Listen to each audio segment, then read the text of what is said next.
მე-13 საუკუნეში, მაშინ როცა საქართველო მონღოლთა ბატონობის მძიმე ჩრდილში აღმოჩნდა, დაიბადა უფლისწული დემეტრე.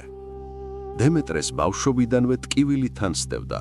მონღოლებმა მის დედას, გვანცას, უსამართლოდ მოუსწრაფეს სიცოცხლე. ეს ჭრილობა სამუდამოდ დარჩა მის გულში. სწორედ ამიტომ იცომდა ხოლმე უბრალო ტრანსაცმელს, ღამით გადიოდა ჩაბნელებულ ქუჩებში და ხალხის სევდას იზიარებდა. როცა დემეტრე მეფე დაკურთხეს, საქართველო უკმე დაქცევის ზღვარზე იდგა. ომებმა, მონღოლურმა გადასახადებმა და შიმშილმა სოფლები გაანადგურა. მიწა იძროდა, ეკლესიები ინგრეოდა, მაგრამ ხალხს მაინც იმედი ჰქონდა. ახალგაზრდა მეფე მათ გვერდით იდგა. თუმცა იმედს მძიმე გამოცდა ელოდა.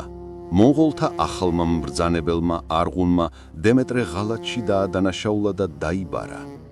მეფეს, კათალიკოსმა, დიდებულებმა, უბრალო ხალხმაც მუხლებზე დამდგარმა სთხოვა. ნუ წახვალ, ეს გზა, საიდანაც დაბრუნება არ არსებობს.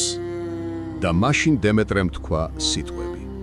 ან მეფე უნდა დასდოს თავი ერს, ან ერი უნდა ემსხვერპლოს მეფეს. ისიც იცოდა, თუ არ წავიდოდა, ქვეყანა კვლავ იმ სისხლიან ხანას დაუბრუნდებოდა. ამიტომაც აირჩია საკუთარი სიცოცხლის შეწირვა ერის გადასარჩენად.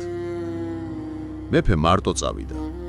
ლოცვით შევიდა ურდოში და მტკვრის ნაპირზე იმავე დღეს მისი სევდიანი, მაგრამ გმირული გზა დასრულდა. დემეტრე ხმლით არ იბრძოდა. ის ებრძოდა სიკვდილს, რადა ერის სიცოცხლე გადაერჩინა, ამიტომ უწოდეს ქართველებმა თავდადებული. დღესაც, როცა ქართლის მთებზე ქარია და სვეტი ცხოველს ზარები რეგს, თითქოს მისი ხმა ჩაგვესმის, რომ ძალა გვირგვინში კი არა, ქვეყნისთვის თავგანწირვაშია.